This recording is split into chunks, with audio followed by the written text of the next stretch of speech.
आपण पाहत आहात नाशिक खबर न्यूज, जनतेचे हक्काचे व्यासपीठ।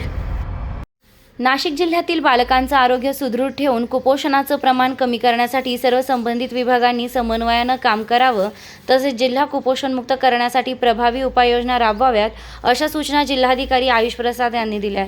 जिल्हाधिकारी कार्यालयातील मध्यवर्ती सभागृहात आयोजित जिल्हास्तरीय संनियंत्रण समितीच्या आढावा बैठकीत ते बोलत होते। यावेळी जिल्हा परिषदेचे मुख्य कार्यकारी अधिकारी ओमकार पवार, समाज कल्याण उपायुक्त चंद्रशेखर पगारे, जिल्हा महिला व बाल विकास अधिकारी सुनील दुसाने, महानगरपालिका उपायुक्त सोमनाथ कासार, बाल विकास प्रकल्प अधिकारी श्रीमती कलाल, शासकीय अभियांत्रिकी महाविद्यालयाचे प्राचार्य डॉक्टर अभिजित पळसकर, जिल्हा कामगार अधिकारी तुषार बोरसे, विधी सल्लागार अशोक पवार, परिवीक्षा अधिकारी GM गावित, आर्यल चौधरी यांच्यासह विविध विभागांचे अधिकारी उपस्थित होते।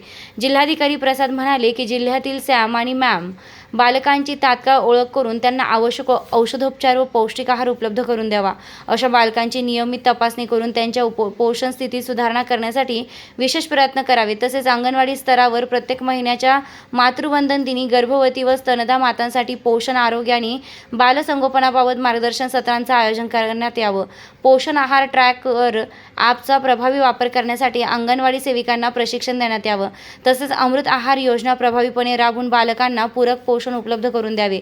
नवजात बालकांच्या आरोग्याच्या दृष्टीनं गरजू कुटुंबांना बेबी केअर किटचं वाटप आणि गर्भवती महिलांच्या सुरक्षित प्रसूतीसाठी जननी सुरक्षा योजना प्रभावीपणे राबविण्याच्या सूचना हे जिल्हाधिकाऱ्यांनी दिल्या आहे। याशिवाय महिला वसतिगृहांची तपासणी, हुंडा प्रतिबंध, जनजागृती, घरगुती हिंसाचार तक्रारींचा आढावा, तसेच बेटी बचाओ बेटी पढाओ योजनेअंतर्गत विविध जनजागृती उपक्रम राबविण्याच्या सूचना देण्यात आल्या आहेत।